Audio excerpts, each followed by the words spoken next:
Good afternoon, everyone. And the camera is backwards. That's really going to mess with me. Oh well, hello! How are you all doing this afternoon? This shall be our inaugural weekly or bi-weekly podcast on all things neurodiversity. And that's really going to mess with me in the long term. Sorry, Yeah, getting horribly distracted. this should be exciting. Oh, it'll be very exciting. Interesting? Yes. Fascinating? Hopefully. Intriguing?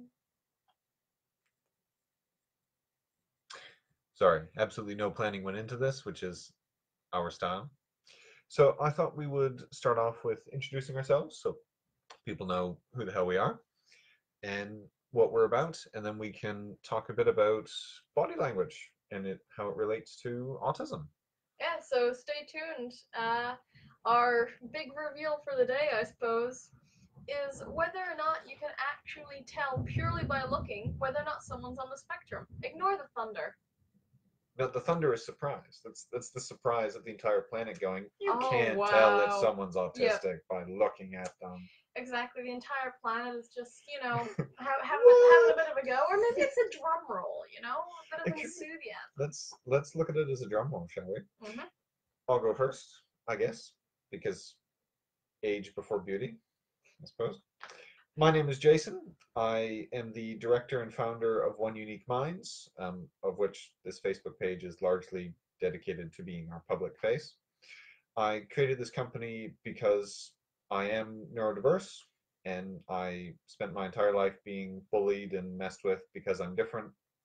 And I went on a path to discovering my own awesomeness, and I want to help other people do the same. I'm autistic, on the autism spectrum, have ASD, whatever way you want to say that. And I also have a lot of really fun hobbies, which make me incredibly weird and amazing. Such as medieval battle reenactment. And video games, and occasionally taking apart Nerf guns. Not backflips, though. That's still working on that one. Backflips are hard. Yeah, that may be something to do with the clumsiness. Yeah, Dyspraxia does that to people. so it does. Not a problem with the sword, though, which is really curious. There's a video on that one. Mm. Who are you? Alright, my name is Kat. I am kind of the 2IC around here. I basically run around trying to fill all the gaps with dry cement. It's a There's a challenge. lot of gaps.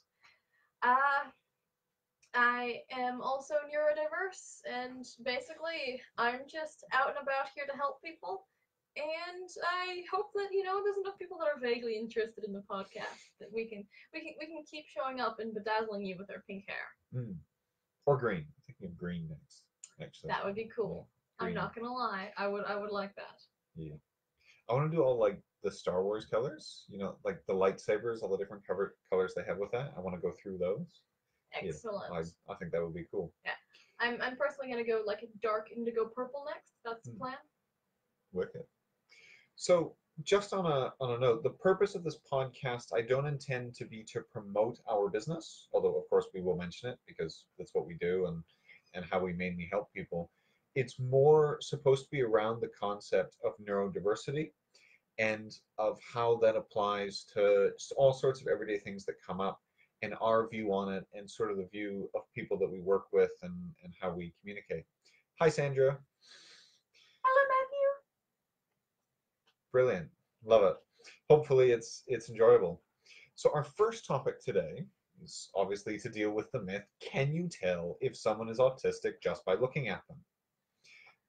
Well, the short answer is yes. But now, of course, we have to tell you why. Yeah, there's obviously explanation because it's a big thing, right? It's like you can't tell if someone has this particular disability just by looking at them. There are no scientifically recognized physical markers of being on the spectrum. Yeah, there's the whole idea of having an invisible disability, whereas It's it's invisible.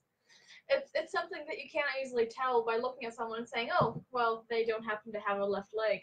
I can Hmm. imagine, So that clearly that's they are. probably a disability, but people can't look at you and say, oh, you can't necessarily tell whether I'm sarcastic or not. Yes, I can immediately see that just by looking at the slant of your eyebrows. Yes. So there are ways to tell, Believe it or not. especially when you're on the spectrum. It's a lot easier to actually identify other people.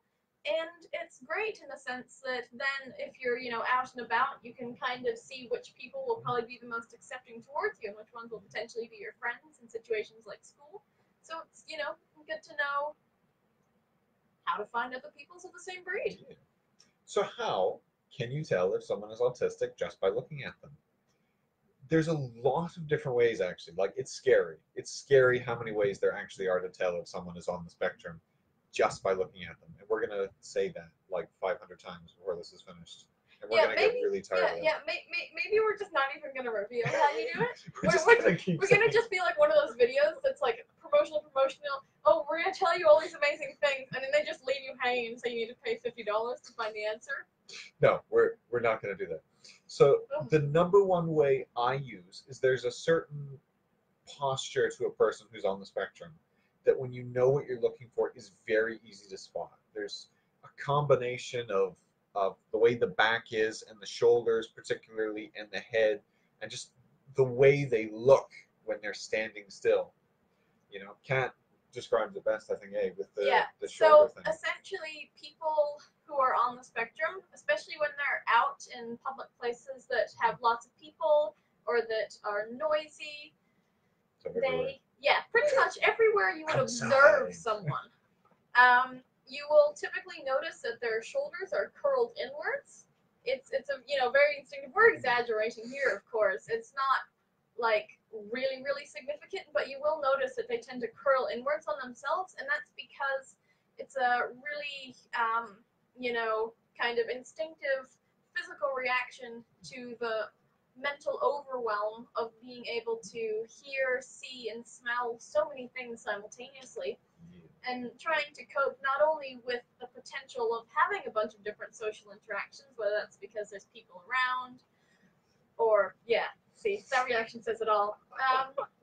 Or, because you're going to have to try and initiate conversations, or just because you're in an area where there's lots of background noise and it, is where your attention is being dragged between 10, 20 different things all at once. So, really classic curled in shoulders, hunched back. It's kind of like a walking fetal position, actually, isn't it? Yeah, just about. Kind of like you've got an invisible turtle shell on your back. You just kind of retreat back in there, but you can't quite get in. Yeah. The other really key thing to look for is eye contact. Or lack of it. Yeah, exactly. Or perhaps the lack of consistent eye contact. Yeah. Yeah, so people on the spectrum will often either completely refuse to make eye contact, which, fair enough. You can sort of get how that works, eh? Yeah. Yeah. If you don't look at their faces, you don't have to interact with them.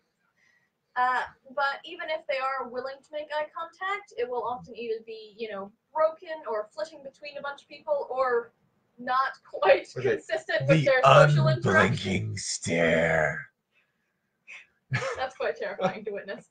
And when, they make eye contact with someone and that person happens to smile, they may not make the exact correct facial expression back, or just kind of like drop it too soon, those types of things. You can really read it on their face that they're not quite comfortable in the, it's disjointed from the actual social situation that's going on, for sure. Yes. We have a walk, too. Believe it or not, people on the spectrum have a walk, a particular way if you watch. It's kind of, how would you describe it? It's kind of like a combination between walking on your toes while your heel's on the ground, running but standing. Yeah, it's weird. I don't know. I don't actually know. We tend to walk very fast, to escape. Yeah.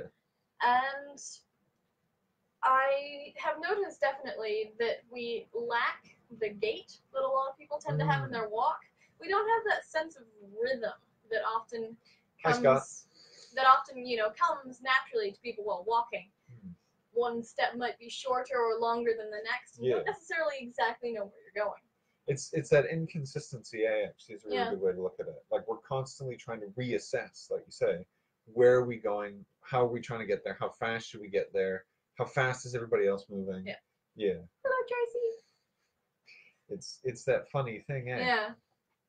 How else can you tell? Can you think of other ways? I'm sure there are, but just not coming to my mind. If you're holding something. Oh yeah, the hand defensive gestures. Posture. Yeah. So, if you're carrying a book or a box or something, it'll be clutched in front of your chest most of the time. A bag will be folded under the arm.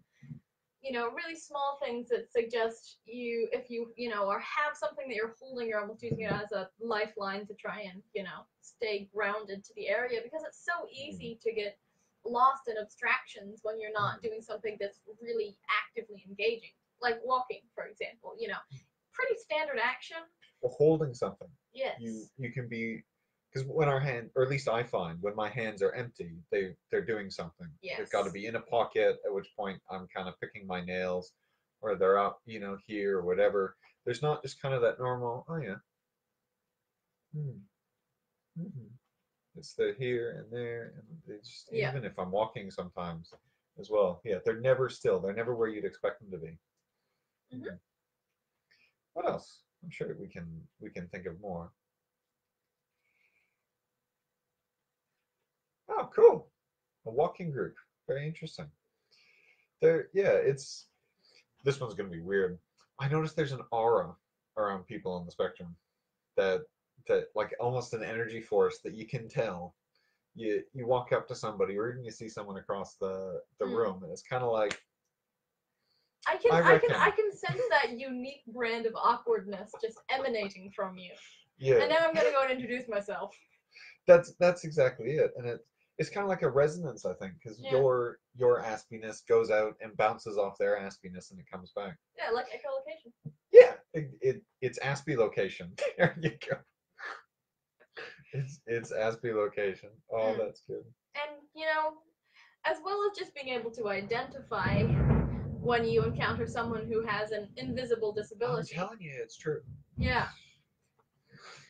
There is also kind of a societal reaction that isn't the same towards those without visible disabilities as it is towards those with it. So, for example, if someone who is on the spectrum or who is ADHD is in a social setting where they have to interact with other people and they're doing something that isn't like neurotypical to the point that it is noticeable or that it's annoying, even potentially, loudly clicking a pen or throwing things around or not being able to sit still, there will often actually be a response from those in the area of trying to correct their behavior. And often this idea of correction will actually come in a form that's very near bullying. So, if someone has too much energy, the teacher will be like, sit down, or sit alone. Stay still, or go sit don't in the corner. Move. Yep, yeah. And then reinforce the kind of, belief within that person that they are doing, they're doing something wrong. There's something negative about the way that they express themselves.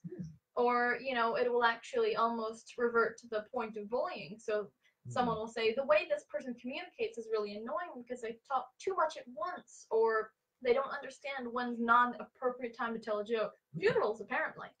Yeah, I've noticed that too. At funerals, they don't like the jokes. And then at weddings, you can't be serious. What do you gotta go backwards. Yeah. Jeez. I get in trouble at weddings for sneaking silverware into other people's clothing. My phone's going off. I will answer it soon. Okay. So, as well as, the social correction aspect, there's also just avoidance. Annoying. So people will say, oh, hey, the way that person communicates is annoying, so I'm just going to avoid them and, which can be socially isolating. Yeah. This is another video, but there's two halves to the myth that autistic people aren't social, and half of it is being isolated by the community because we socially interact differently. Yeah, and if you're so used to people saying, go away, don't talk to me, you're annoying, or, lashing out at you, you feel that real reluctance to actually engage with those around. Yeah. Because you're so scared of rejection or, scared of being, picked on in some way. Yeah. How many times do you have to hear, Jason, you're ranting, shut up, before you stop, before you don't even try? Oh, wait, maybe that's just me. And with that as well comes, you know, the fear to introduce yourself to new people or meet new people, which prevents you from expanding your social environment. And that's definitely another video. Yeah. Maybe that should be our next one. We should do a vote actually of what Yeah. people want us to do next. If you're like, you know, really keen on one of the things that we've dropped and have probably already forgotten, please, you know, feel free to post it or, you know, send us a private message. Yeah, or if you have an idea for a video, that could be fun. I'd love to do the 2-second precognition at some point. That one's fun. That'll be a good video. But yeah, we read an article, didn't we, last week about body language and the way emotions are conveyed physically. And certainly when I talk to people about communication, I talk about how you communicate verbally, you communicate physically, so through your body language, you do it through, I'm having a brain fart now. Oh, come on. There's about 5 different ways. There's about 5 different ways that we actually communicate with each other. Only one of which is the actual words we tone. That was another one. Yeah. So we have physical, verbal, which is the words, tone, eye contact, and facial expressions. Yeah, eye contact and facial expressions, and then there's actually an energy, a resonance that we do. Yeah, which is where autistic people get so messed up with social stuff, is because we see them all. Whereas a lot of people only usually get 2 of them. Hi Noah, how are you? Yeah, and it's that body language, that most often can be confusing, because with people on the spectrum, our body language is a little bit different, and we naturally read our own type of body language rather than other people's. Yeah. So we get mixed up. Which is why so often people will get annoyed because we can't tell serious from delighted or, you know, a sarcasm from non-sarcasm. That's always an interesting one. Given that we use sarcasm frequently, it's rather entertaining that sometimes we can't pick it up ourselves. I've often found actually that the most popular form of humor with people on the spectrum, at least that I've met, is sarcasm. We seem to be quite fond of sarcasm as a group, don't we? Sarcasm is hilarious. Bookmark humor on the spectrum for our next video. That's good. Although we might have to delve into the deep recesses of the internet for that one, and that's dangerous. That is very scary, yes. I do not recommend searching the recesses of the internet without parental supervision or adult supervision. I mean, look. There's being an adult physically, and then there's being an adult mentally. So I'm not an adult. Yeah. Good luck finding someone in the second category. No matter how old you get, you're still a little bit unsure about about how the entirety of life works. And if you're not, just look at your taxes, and that'll do it. Hi, Sophie. Hello, Sophie. We got lots of people coming on today. This is good. This is positive. It's positive reinforcement that maybe we're talking about something interesting. Maybe they just like the pink. Maybe they just like the pink. Possibility. I like the pink. Yes, but getting back to vaguely what we were talking about. There's gonna be a lake somewhere nearby. Jason will figure that out. Around this article that we read that just talked about the story of someone who had ASD, but who wasn't diagnosed until they were in their early 20s, and they were actually originally misdiagnosed as having bipolar disorder because of, you know, the really intense periods of concentration they could have because of the combination of ASD and ADHD, but then also the periods of hyperactivity and all those types of things. And it's just something really interesting to read because it talks a little bit about kind of the idea of stigma around invisible disabilities and how that impacts people. Because this person is discussing how they're really hesitant to tell people about their diagnosis, even though they do actually have a correct diagnosis now, because they don't want to be discriminated against purely because of the fact that they have a disability that's not physically visible. Because sadly, that does happen. Some of us are lucky, like me, where being able to tell someone that I'm autistic is actually a massive asset in my business. because that's basically my job, is to work with autistic people, and suddenly it's like, oh, so you actually know what you're talking about from lived experience. Yes. But in a lot of other industries, it can be a huge red flag Yeah. And in to actual to fact, say. it's okay, Sophie. Not fitting into cliques. Cliques? Clicks. Cliches? Clicks. Social groups. But Right. before we hop into that, because that'll be fun, I'll enjoy that. There are actually industries where being ASD is really, really common. So the classic example would be IT, but also medicine. And that's because in order to get through medical school, you need to be able to memorize 8 years worth of textbooks and information, On the and human then body. specialize, and specialize into it. So the vast majority of people who graduate medical school are Asperger's. Without even realizing. Yeah.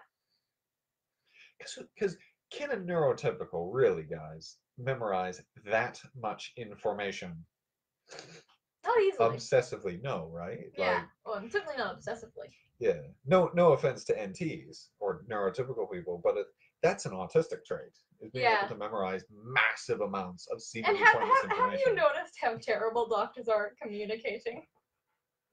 They're like, this And is the what you have. handwriting. Let's run a test. And doctors' handwriting, there's a big sign. I mean, point out an autistic person that has good handwriting who is not obsessed with handwriting. Dyspraxia Clicks. kicking in? Yeah. Yeah. So I think that most people on the spectrum don't fit into cliques. Almost at all. Or the ones the ones that do will create their own.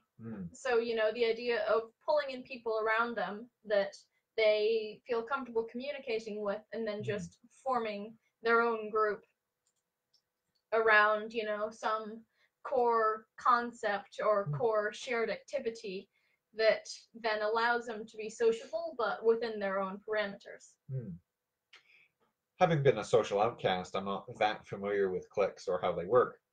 But from my understanding of them, they're formed around shared social interaction. Yeah. Right? And if your manner of socializing is different from the cliques, it's going to be very hard to connect with that. In the same way, if you speak a different language, it's going to be very hard to interact with a group of people that are speaking a language you don't understand. Yo no hables mucho inglés. Yeah, je n'ai pas français. I mean, nichts gut nur ein bisschen. I mean, what do you do? How do you understand that if you don't know the language? Social interaction is very much a language. You even take away the spoken language, body language, facial manner, all that stuff. It's a language. Yeah, and also things like around group dynamics. So how often do you hang out in person? Is it, only a school thing, or is it out of school every weekend? Do you go to parties? Do you hang out and play video games? What types of dynamics form within the group? And it's often quite difficult for people on the spectrum to figure that out. But then conversely, when you get cliques that are really centered around kind of geeky pursuits, whether they're interested in coding, gaming, or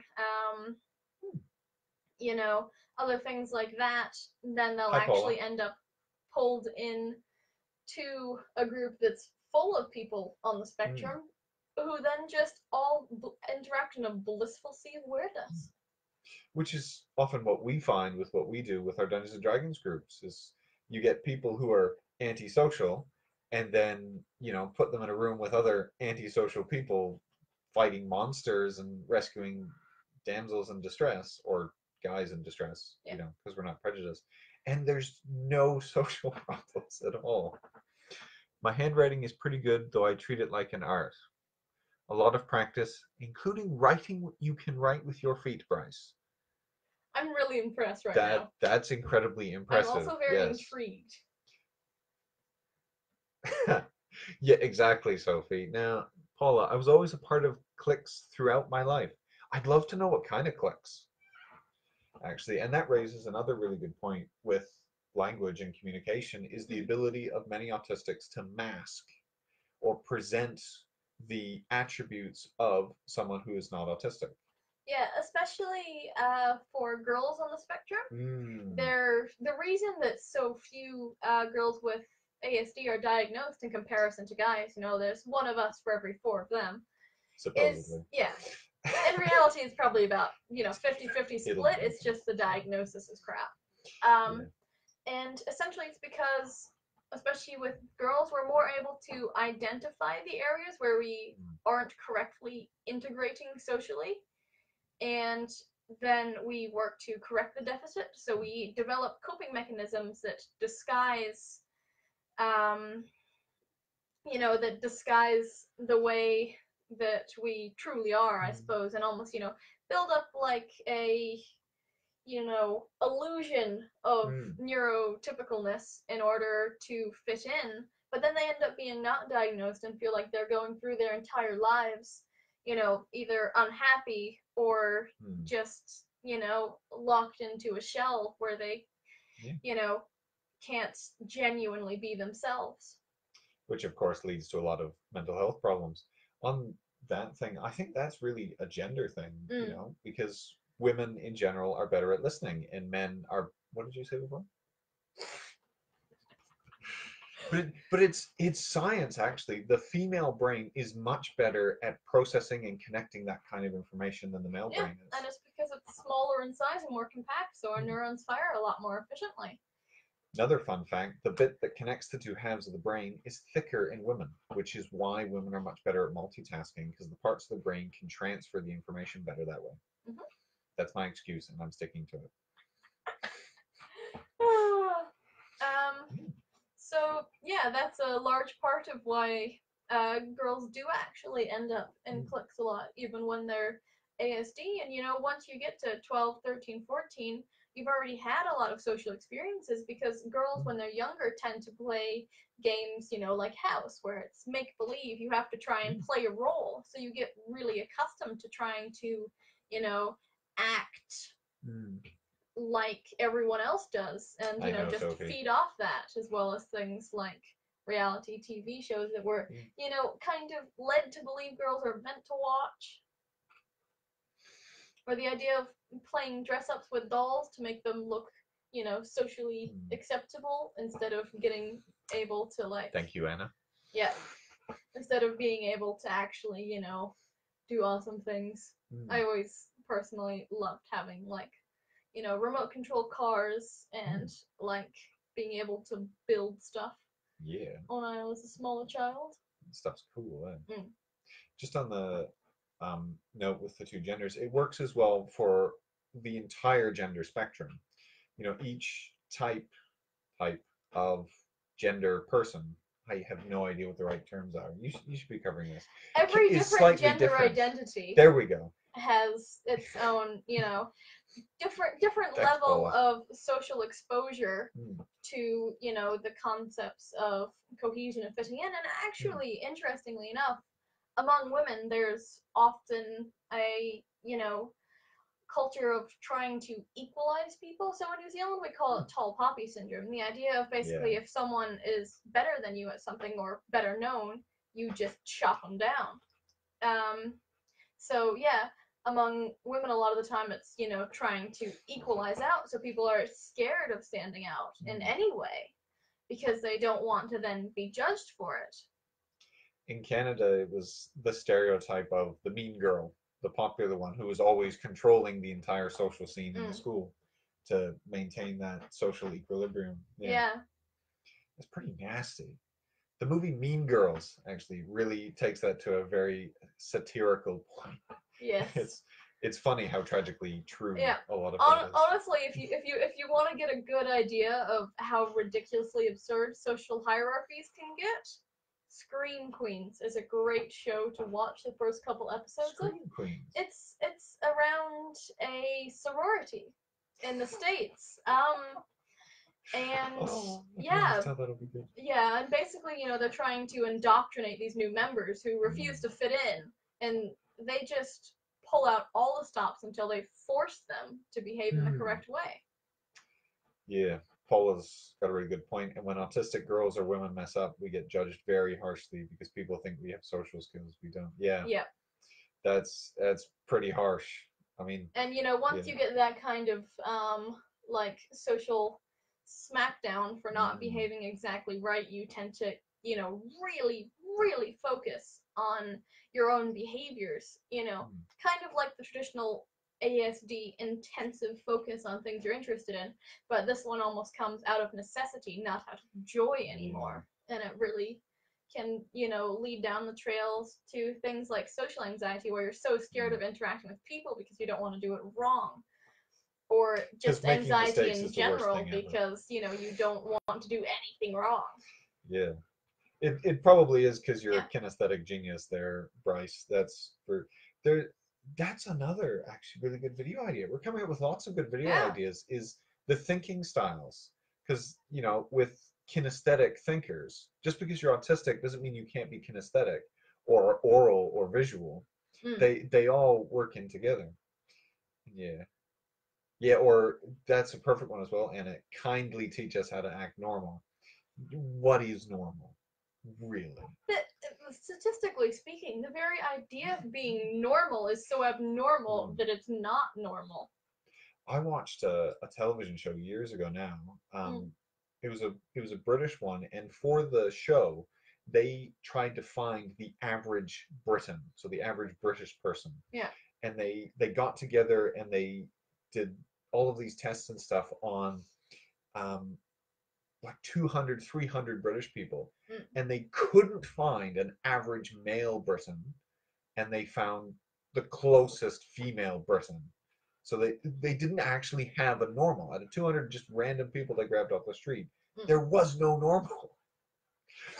Yeah, thank you. We'll have to make a list of video ideas, because I think we're about done our time today. But yeah, thinking styles is fantastic. The myth about social skills in autistic. Yeah, a little bit more of a dig into the lack of diagnosis for autistic girls. That would be a really useful. Different learning styles, the 2-second precog. 2-second precognition. Yeah, I'm looking forward to that one. Yeah. And well, I think we will finish up in about a minute, but if you guys have any ideas of things that you would like discussed, whether we know what we're talking about or not, we'll happily have a go at it. Yeah. I mean, yeah. 90% kinesthetic, 10% visual. Nice. 0% audio. No, funnily enough, she's an auditory thinker. Yeah, on the spectrum and totally sound. Yeah.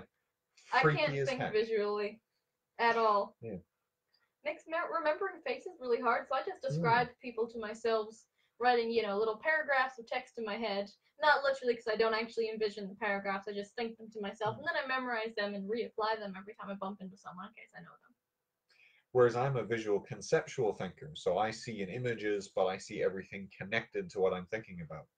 So if you tell me... Like a massive mind map. Yeah, that's literally how I think. So if you tell me not to worry about those extra details, I can't remember what you're talking about. Because the details are everything. Yeah. Any final words on today? Oh, we should do a recap. Shouldn't we? That'd be a good idea. Recap. Vaguely, yeah. Yeah. So to recap from our podcast today, our initial one, it's our first one. I've had a lot of fun, personally. Same here. We introduced ourselves. That's kind of important. Yep. We established that this is not to promote our business, but is to talk about neurodiversity and just any sort of aspects that we can come up with, really. Yeah. And we talked about the myth that you can't tell someone is autistic just by looking at them. Fun fact, you can. And also the ideas of invisible disabilities and how they impact people. And then also the idea of, social correction in the sense that some people will then try to fix the people who don't behave exactly right according to their own perceptions. And that normal isn't really a thing. Yes. That came up. And if you did miss this, or you have a friend or a colleague who you think would really enjoy watching the podcast, Facebook Live records it. So you can come back and watch it later. Yeah. Or, I have been told this is hilarious, if you want to mute it and watch my physical expressions without hearing what I'm saying, apparently that's hilarious. One of our coworkers really just highlighted something that I think is a great note to end on, that Jason is in fact upside down Markiplier. So you see on the top here it's brown. And then on the bottom it's pink, but if you invert that, then pink hair, brown beard, Markiplier, done. The YouTuber, yep. Apparently, upside down, I'm world famous. There you go. Well, I mean, we're in New Zealand, so aren't we upside down? That is 100% true. Shouldn't we be falling off the world? Isn't that how the flat Earth theory works? I think we need to do a science segment as well because there's so much wrong with what you just said. That's why I said it. Okay, good. I was making a joke. Sarcasm. Sarcasm. Of course, the Our sarcasm. favorite form of humor. Thank you very much, everybody, for tuning in, watching, and commenting. I'm glad you enjoyed it if you did. I'm sorry if you didn't. I don't know. We'll find out with some cool way to finish this off at some point. Exactly. Yeah. Until then, you just get this wave. Stay awesome. Farewell. No problem, Sandra. Thank you.